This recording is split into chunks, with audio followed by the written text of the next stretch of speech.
মধ্যে একটা ভিত্তি হলো যে হজের দ্বারা মানুষের দিন কমপ্লিট হয়, মানুষ একটা পরিপূর্ণ মুসলমান হয়। তো এই হজকে আমি কোনো ইলম কালাম ছাড়া চলে গেলাম, তো হজের নাম ফজিলত জানলাম না, হজরে আসল কি জিনিস, না রুকনে এমন কি জিনিস, বাইতুল্লাহ কি জিনিস, বাইতুল্লাহ পর্দা কি জিনিস সেটাও বুঝলাম না। তো বাইতুল্লাহ যেখানে সেখানে পর্দা ধরে কান্নাকাটি করলাম আর মনে করলাম আমি হজ করছি। তো এইভাবে সব জিনিসকে জানলাম না, বুঝলাম না, মাসালা মাসাইল বিশেষ করে মাসালা মাসাইলটাও জানলাম না। কেমনে আমি হজ করবো? হজ তো কঠিন একটা বিষয়। নবী সাল্লাল্লাহু আলাইহি ওয়াসাল্লাম এটাকে জিহাদের সাথে তুলনা করেছেন, বিশেষ করে মহিলাদের জন্য হজকে জিহাদ করেছেন। আয়েশা রাদিয়াল্লাহু আনহা বলেছেন, আল জিহাদ আফজালুল আমাল ইয়া রাসূলুল্লাহ ফালা নুজাহিদ। জিহাদ তো সবচেয়ে শ্রেষ্ঠ আমল, আমরা কি জিহাদ করব না? নবী সাল্লাল্লাহু আলাইহি ওয়াসাল্লাম বলেন, না না, মহিলারা জিহাদ করবে না, লাকিন্নাল জিহাদ হাজ্জুন মাবরুর। বর্ণনার কাছে জিহাদ কুল্লা হাজ্জুন মাবরুর, তোমাদের মহিলাদের জন্য জিহাদ হলো হাজ্জুন মাবরুর, মকবুল হজ। على رسوله الكريم أما بعد فأعوذ بالله من الشيطان الرجيم بسم الله الرحمن الرحيم فاسألوا أهل الذكر إن كنتم لا تعلمون صلى الله على سيدنا ومولانا محمد وعلى آله وأصحابه وسلم। লতিফ ট্রাভেলস কর্তৃক আয়োজিত হজ প্রশিক্ষণ কর্মশালা সম্মানিত সভাপতি হযরত উলামায়ে কেরাম এবং সম্মানিত হাজী সাহেববৃন্দ, আমি নিজেকে গর্বিত মনে করছি যে আপনাদের মতো আল্লাহ তাআলার মেহমানদের সাথে উপস্থিত হয়ে আপনাদের দোয়া নেওয়ার সুযোগ পেয়েছি। তো আল্লাহ তাআলা আমাদের এই উপস্থিতিকে আল্লাহ তাআলা কবুল করুন, আমিন। আসলে আমাদের ইসলামের প্রত্যেকটা বিধান আল্লাহ তাআলা যে বিধিবিধান দিয়েছেন আমরা পালন করতেছি, কিন্তু কিছু বিধান আছে সবাই পালন করার সুযোগ পায় না। এর মধ্যে হজ, এটা সবাই ব্যাপকভাবে অন্যান্য ইবাদতের মতো পালন করার কোনো সুযোগ হয় না, বা অন্যান্য ইবাদতের মতো বারবার করার কোনো সুযোগ হয় না। হজ কারো জীবনে একবার, কারো জীবনে 2 বার 3 বার, কারো সৌভাগ্য 20 বার 30 বার করছেন। যাই হোক, আমরা প্রত্যেকেই এখানে আল্লাহ তাআলার এই ইবাদত, গুরুত্বপূর্ণ ফরজ বিধান হজ পালন করার জন্য আমরা প্রস্তুতি নিচ্ছি। আসলে প্রত্যেকটা ইবাদতের দুইটা দিক থাকে, একটা বাহ্যিক দিক আর একটা আভ্যন্তরীণ দিক। বাহ্যিকভাবে আমরা এই হজের জন্য প্রস্তুতি নিয়েছি, আমরা ইহরাম করব, তালবিয়া করব, বাহ্যিকভাবে আমরা রওনা দিয়ে চলে যাব, এটা হচ্ছে হজের বাহ্যিক। হজের আভ্যন্তরীণ দিক হচ্ছে হজ মাকবুল হওয়া, হজ আল্লাহ তাআলার দরবারে কবুল হওয়া। হজ তো অনেকে বহুবার করেছি, এখানে অনেকে আছেন যারা হয়তো বারবার করেছি, কেউ আবার প্রথমবার হজ করতেছি, অনেক মাবুদ আছেন। তো যেগুলো ইবাদত করতে পারা এটাও সৌভাগ্যের বিষয়, কিন্তু মকবুল হওয়া এটা হচ্ছে আমার জীবন পরিবর্তনের সবচেয়ে বড় মাধ্যম।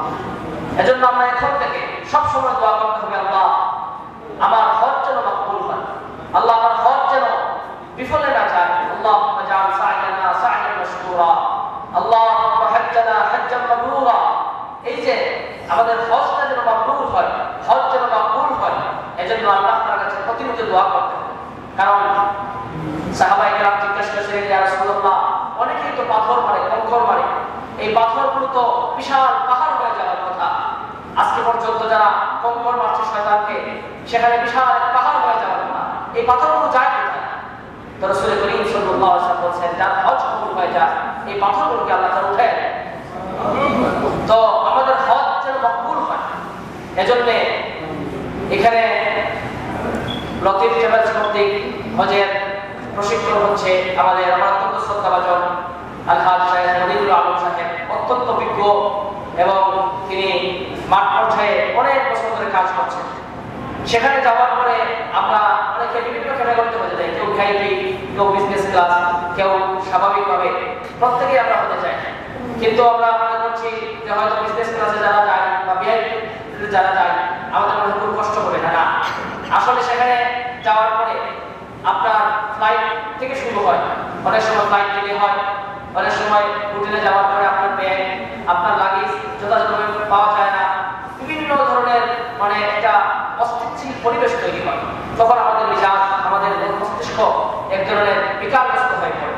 এই যে একটা পরিস্থিতি, এই পরিস্থিতিতে নিজেকে সামাল দেওয়া, নিজেকে বিবেক বুদ্ধি দ্বারা নিজেকে শান্ত রাখা, এটা হচ্ছে একজন সবচেয়ে মানে একজন মানুষের সচেতনতা এবং হজ করবার একটা গুরুত্বপূর্ণ পয়েন্ট।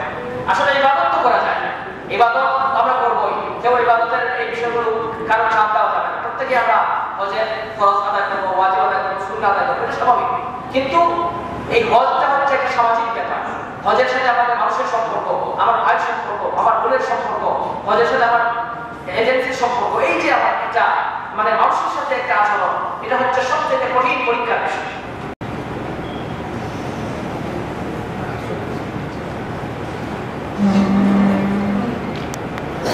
السلام عليكم ورحمة الله وبركاته.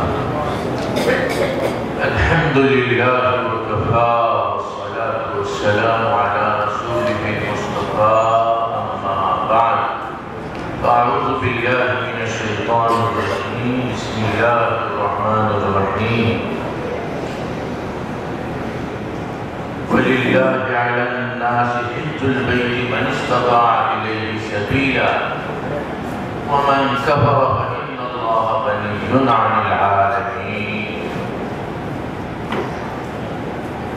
صدق الله العظيم. সম্মানিত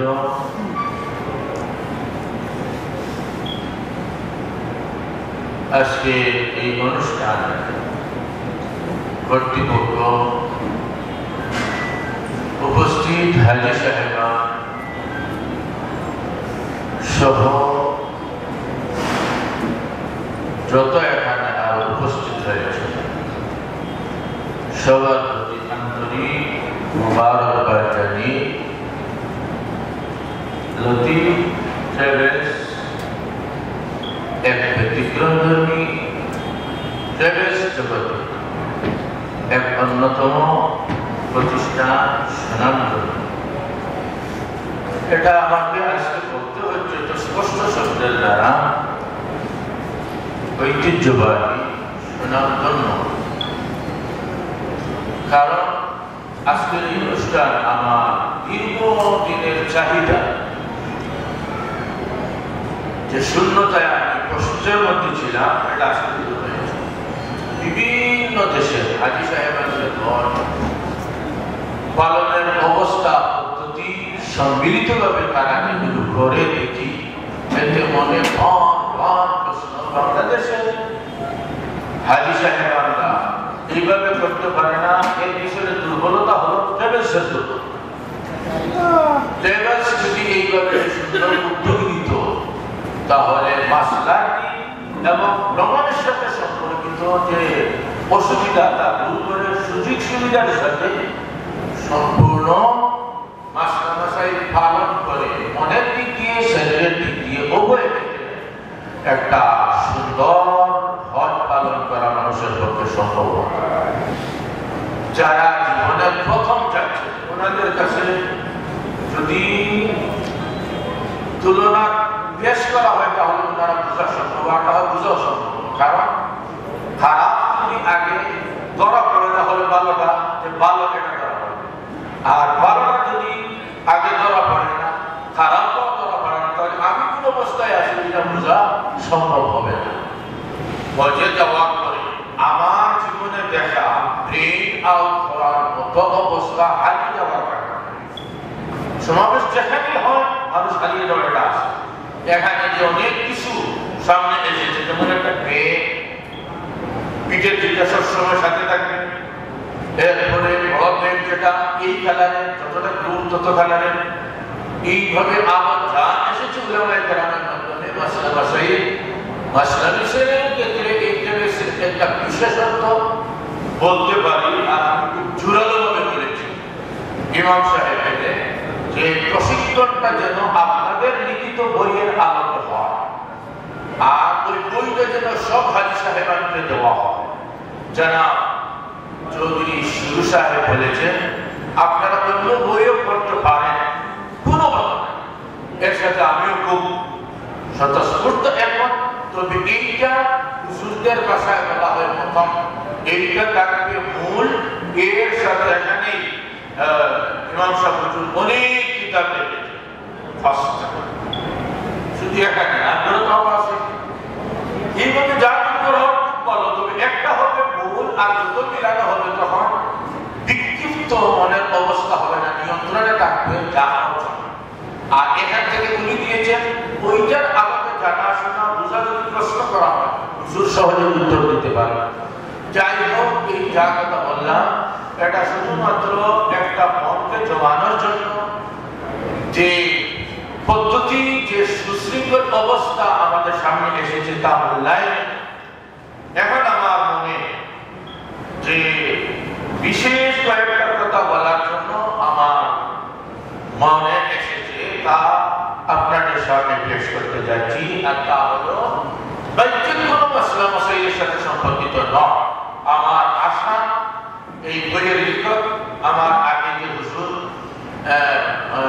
সারাদিন থেকে আলোচনা আসতেছেন হযরত মাওলানা মুনির আলম সাহেব, ওনার বিজ্ঞানে সব বাহ্যিক মাসলা মাসাইল রয়েছে। আমি যা বলবো কথাগুলো শুধু বাতিলের সাথে, কলবের সাথে, দিলের সাথে সম্পর্কিত।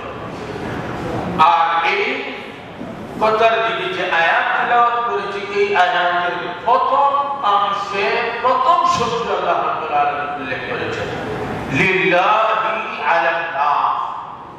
লিল্লাহি আলান নাস সারা আয়াতের আলোকে দেখে তো এটা আমাদের বিষয়টা তাফসীর মাহফিল বাদ মাহফিল এটা প্রশিক্ষণ কেন্দ্র, এজন্য প্রশিক্ষণের সাথে সম্পর্কিত শুধু কথা বলবো। লিল্লাহি আলান নাস, মানুষের জন্য ফরজ করে দেওয়া হয়েছে। এই লামটা লিল্লাহ নাম আগে আসার কারণে অর্থ দাঁড়িয়েছে শুধু আল্লাহর জন্য, শুধু আল্লাহ সন্তুষ্টির উদ্দেশ্যে নয়, বরং একমাত্র আল্লাহ সন্তুষ্টির উদ্দেশ্যে হজ করা।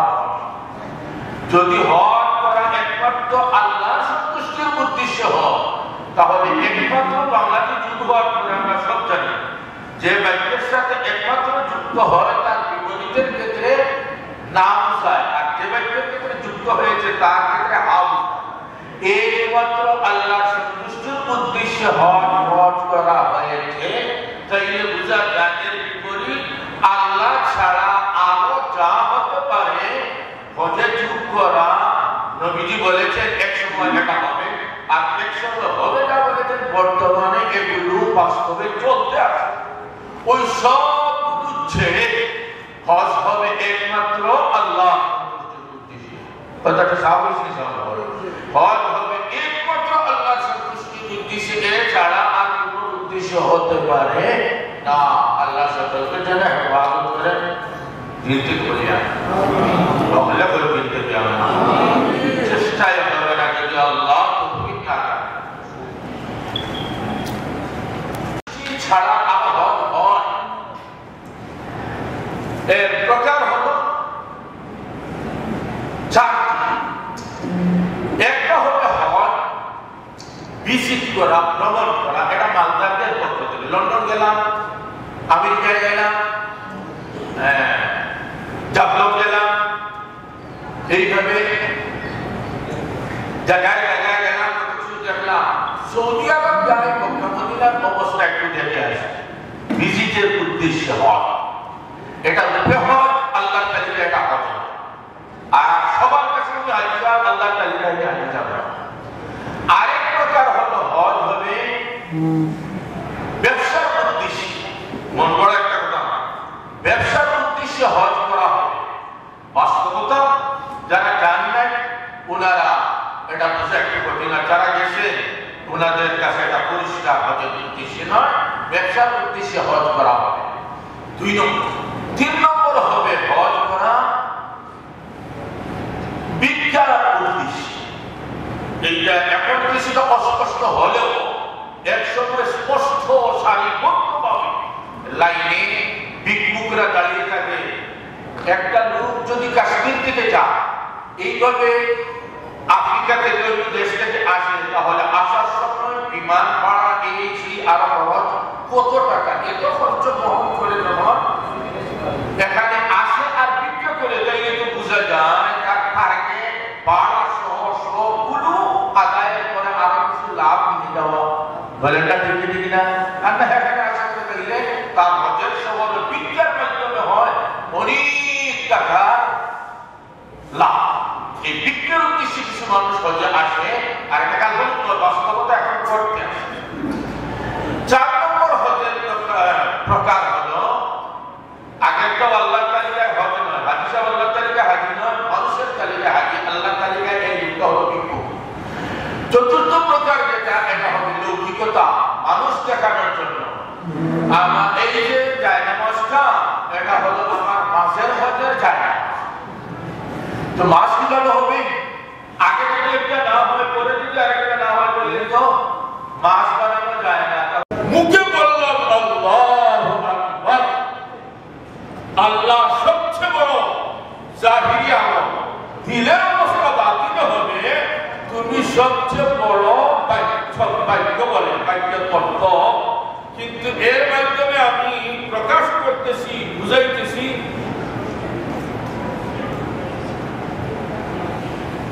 অন্যান্য তাকবীরের মতো না। এটা হলো তাকবীরে তাহরিমা। এই তাকবীরের নাম কি? একটু মাথাকে সরাও। এই তাকবীরের নাম কি? তাকবীর শুধু নয়, সব আল্লাহু আকবারের নাম তাকবীর। শাসিয়াত যেগুলো আসছে সেগুলোর নাম হলো তাকবীর। আল্লাহু আকবার বলতে সামি আল্লাহু লিমান হামিদা, আবার আল্লাহু আকবার সিজদাতে তাকবীর। কিন্তু এই তাকবীরের নাম কি হয়? তাকবীরে তাহরিমা।